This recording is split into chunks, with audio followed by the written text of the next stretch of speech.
to know portion, to my portion,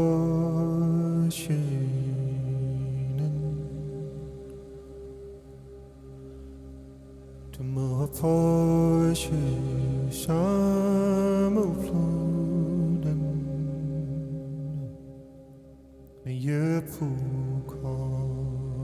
the bird of humanity was flying with one wing for a very long time.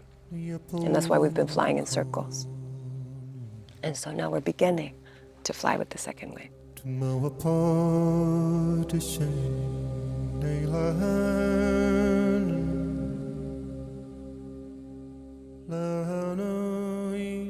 We are remembering what has been forgotten.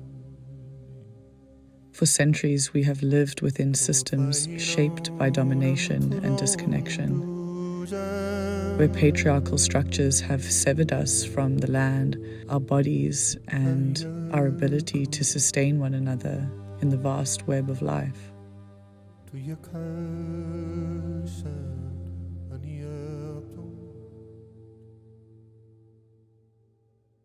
The feminine holds the paradox beyond contradiction. A primal language speaking individually and collectively, wielding a knife so sharp it cuts things together, not apart. In this Western paradigm, the feminine as life force, an intelligence of earth and body, has been systematically repressed and reduced. Woman's wisdom was stripped and burnt at the stake. In the Western world, grief has been privatized, birth and death sterilized, and nature is seen as a commodity. It is vital that we meet both the masculine and feminine energies within ourselves, as both desire to be realized, giving us the endurance to hold the totality of our humanity.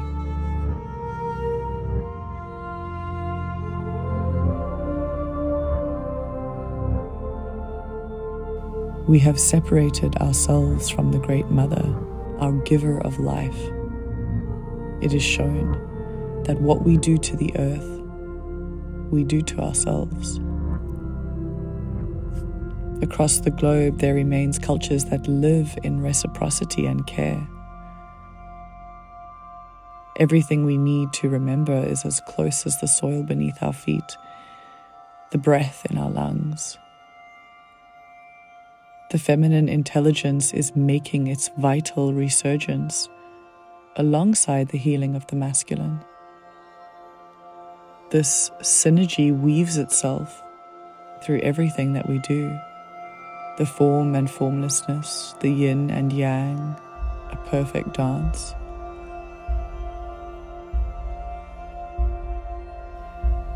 It is necessary we slow down and meet each other's gaze. This movement cannot be manufactured or curated. It is only lived through apprenticing ourselves to the wide expansion of our hearts.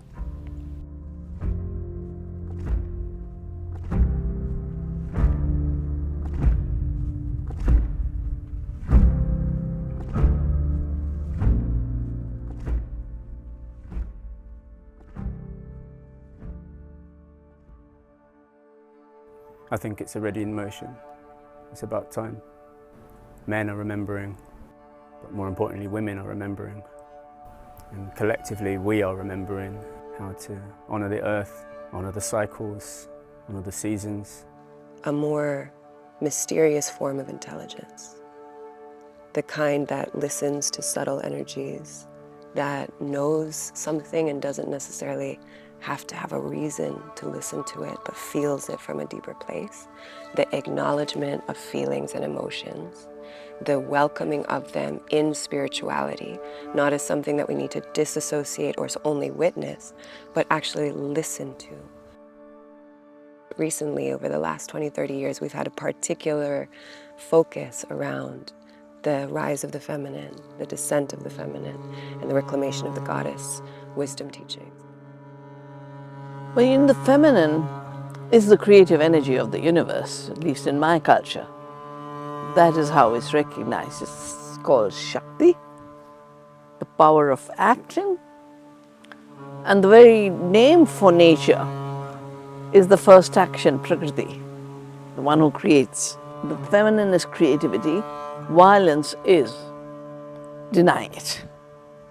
What our stories really talk a lot about is being in relationship, being in a balanced relationship between each other, always a balance, keeping the balance between the masculine and the feminine, really important. If that goes out of whack, all disaster happens.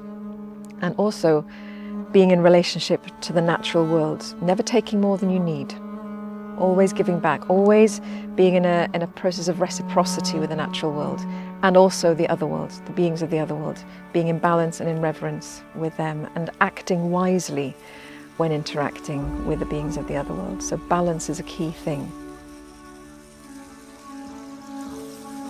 Grower of life, warrior, shapeshifter, healer, truth teller, undefinable, an ordered chaos of creation and destruction, as intuitive as it is strategic. The feminine speaks through blood and breath, through grief and dreams, through land and through body. It exists within all of us, and it is an intelligence that knows how to feel, how to listen to the mystery, how to move in right relation. This rising is not about romanticizing the feminine, nor is it about reversing the imbalance. It is about the practice of restoring and remembering what is possible.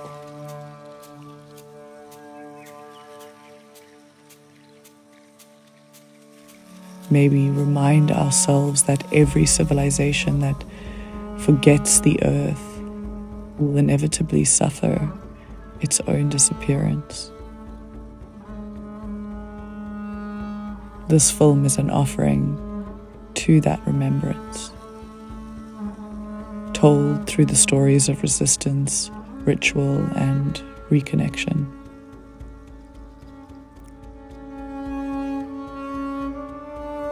Right now on the earth, we're being invited. There's been so much masculine energy, and it's like just shooting arrows everywhere and just destroying what is so beautiful and so nuanced. And right now I think we're being invited into a new chapter where we actually trust and allow the feminine to guide us, to guide the power that we have.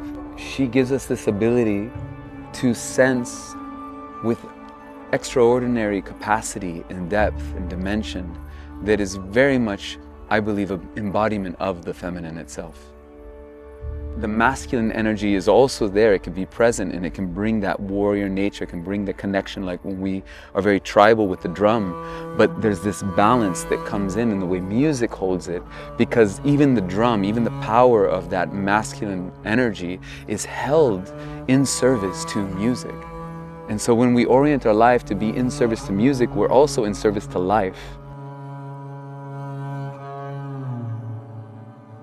The way that we retrieve the feminine is through feeling, going into those quiet places inside of us that are grieving, that are enraged. We can't bypass into this light, soft, sort of rising feminine until we feel the depths of grief that many of us are moving through right now. We live in a time that's very summer action, production oriented, and by having ritual and reminders of cyclical time and natural time, we get to really honor the feminine in all her aspects.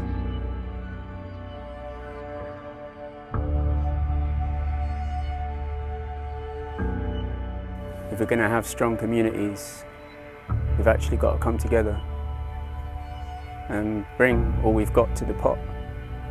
And the work of rebuilding and reweaving is in every stitch matters, every thread matters, every person matters, every part of every person matters, because we're one. One circle, one part of a greater whole. And grief is this shadow that we we live with in society, complete separation from death, gives us a lack of meaning, because our existence feels completely transient and worthless without the polar opposite, right? The spectrum, the honouring of the end of the cycle.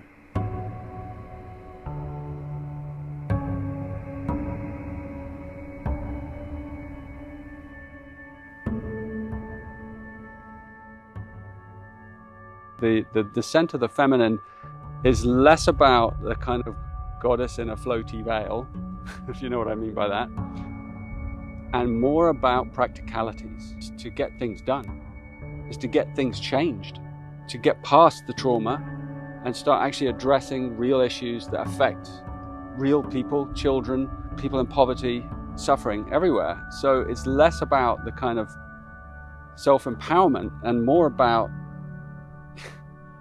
activism. Every movement I've been involved in has been led by women. Now, dominantly, the trend I see overall is more violence against women right now.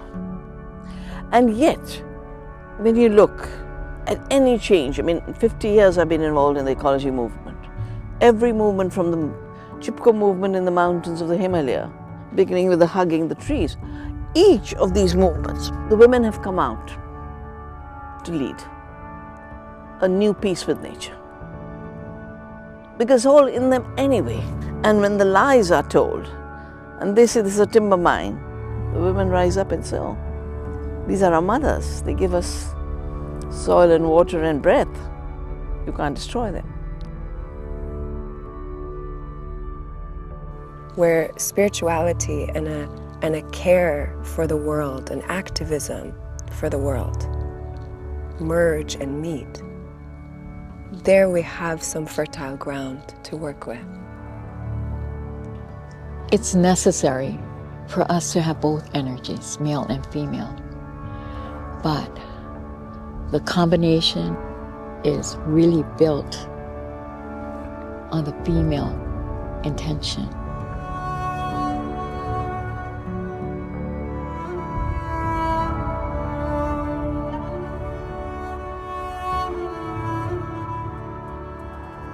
Religion, God, the church, this seeking upwards and outwards to find meaning. And we are in a time where our earth is screaming. And so really that is a call downwards. It's a call inwards. It's an understanding that God is us as nature and God is she as the earth that birthed us and that will eventually eat us. And so how do we recognize the feminine within everything and start to respect and honor her again? When you see the processes and the roots of the mess, you find that actually just the tools of violence get accelerated, but the mentality is the same. That nature is dead, women are passive, and both have to be dominated. And I call that capitalist patriarchy. How do we get out of that mess? Just open our eyes. Open our eyes to recognize that nature is creative. Every leaf in every one of these trees is a technology giving us life and the cycles of life on this planet.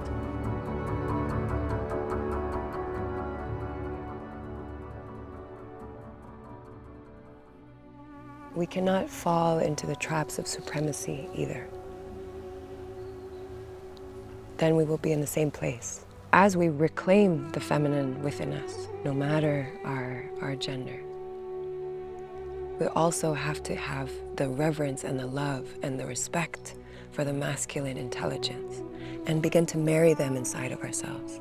Begin to listen to the opposite polarity in our lives, who we respect and admire, but also perhaps don't understand fully. To begin to listen to each other, to begin to be willing to acknowledge that, our oneness doesn't have to mean sameness. We can allow ourselves to be shaped and molded by this ecosystem. And I think then we start to come back into rhythm with how I view nature, which is not actually only as a feminine being. The way that I view what others say Mother Earth is as a manifestation of the love-making and the balance of the masculine and the feminine. And we can see it in the shapes, in the erect aspects of trees or of cacti.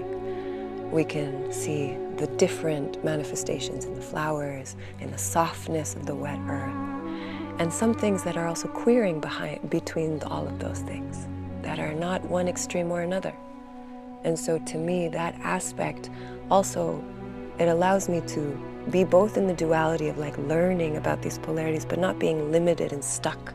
Just like the yin and yang, they meld and mold into each other. They have an aspect of each other in each other. In our culture, we revere people who express and are male, but they express in female, and people who are female that express in male. And these people who are able to hold and be in both energies are considered mahu. We revere these people that have the ability to be male when it's necessary and hold that energy, and to be female when it's necessary. Doesn't matter their gender. Gender is just a very small piece of the reality.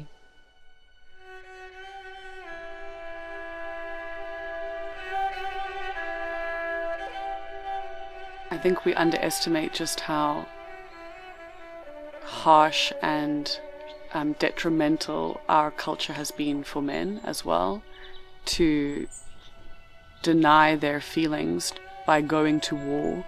I mean, men have had to literally turn off their hearts so that they can brutalize and murder their own brothers and families. And so men have been having to carry so much historical trauma and pain. And so by accessing the feminine, they're accessing that maternal, nurturing, compassionate side, which is to forgive their history, which is to forgive their actions that had to be taken, and to start to feel and grieve and acknowledge that a change needs to be made, and a re-embodying of their heart, of their feeling body, their soft body, their body that's not just war and warrior, but protector and also preserver of life.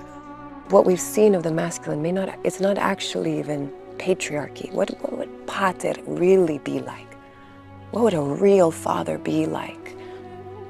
The energy of fatherhood, caring, protecting, elevating, uplifting, togetherness, you know? What we've seen is not actual pater. So we can't then start to distort the feminine to make it palatable within this, you know, in the words of Krishnamurti, profoundly sick society.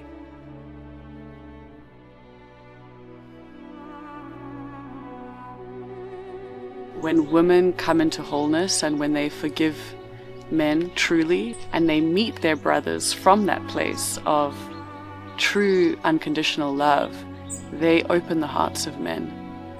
So it really is a big responsibility on women, on the feminine, to open their hearts to men, to forgive their men, so that they can also begin feeling the feminine within them. It's just a returning home to our bodies, to our hearts, to the mother beneath us.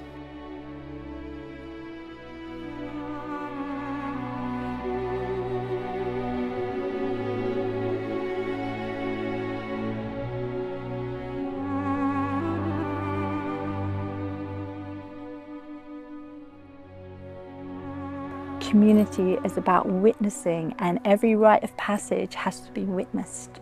So wherever we separate ourselves for a rite of passage, we need to be witnessed as we go into it, and then witnessed and celebrated when we return.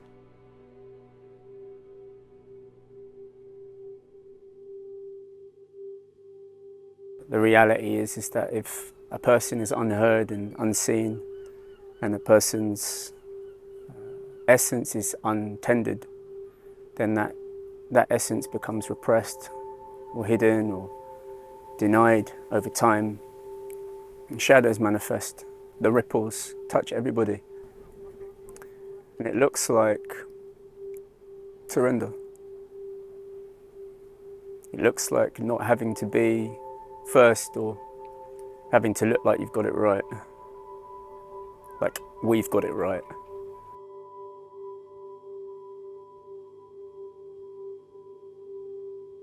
I am from the Zulu monarch, which is strongly dominated by men. And in ancient times, women didn't really play a big role in society.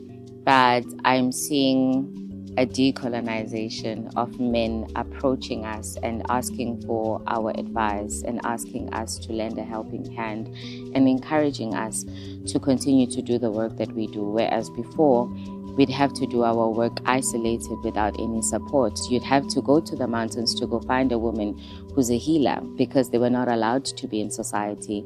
But in present day, they are welcomed, they are offering teachings, and they are the last generation which is still giving us the much needed wisdom. So it's beautiful to see how a lot of traditional men are having to peel off that tough layer of saying this is a woman's space and this is a man's space. That hierarchy and that patriarchy is slowly fading away with time. And that is just the most beautiful thing to watch.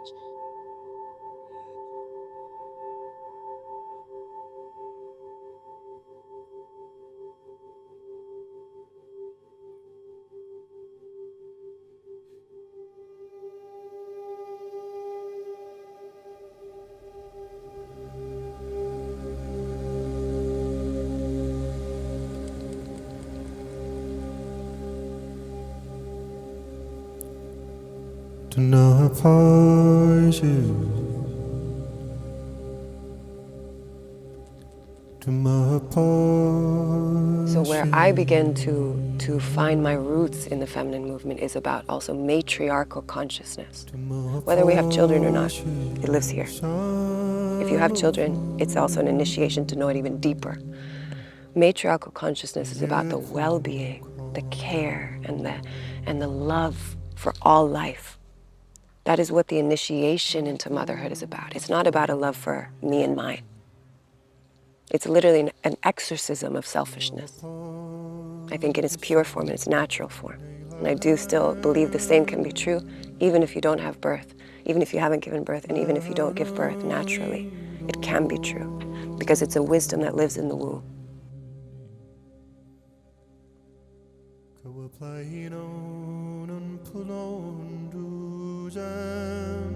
Most of my time in the birthing room is just to support a woman who I know knows how to give birth.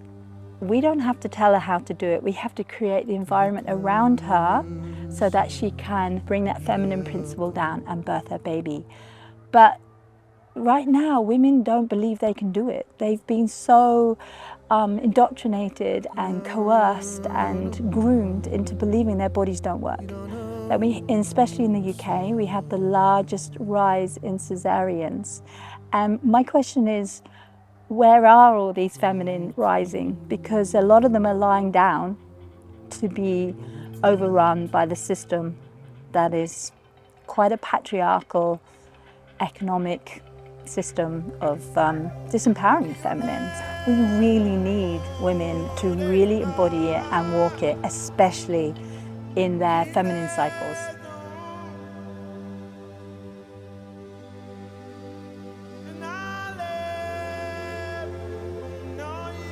The soil of the earth is hungry. We have a soil mineral depletion and an issue with our soils. By returning the ritual of giving our blood back to the soil, of actually bleeding into the earth, as women, we are able to show reciprocity to her. We are able to feed her. We receive so much from her.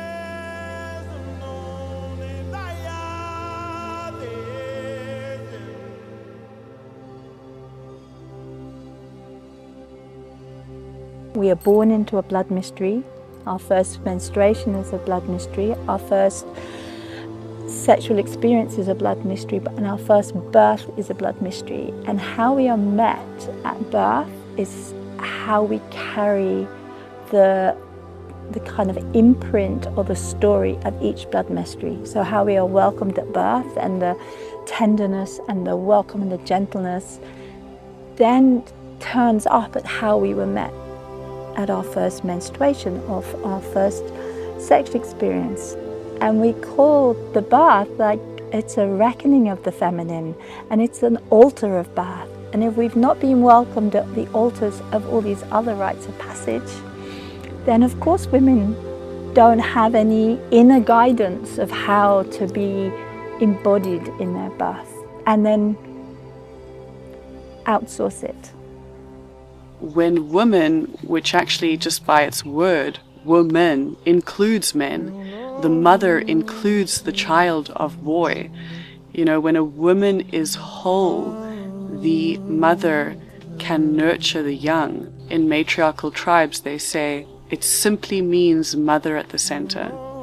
And so how do we go back to this circular mother being supported so the young can be supported, so the future generations can be supported, so our elders can be supported?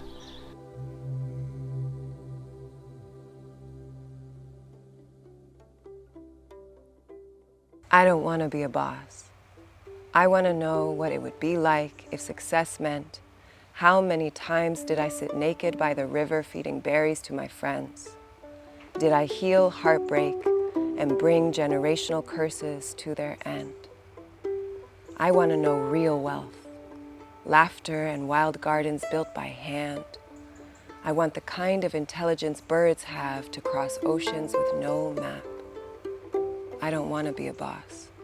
I want to rage against the machine ecstatically until the last day that it stands.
On a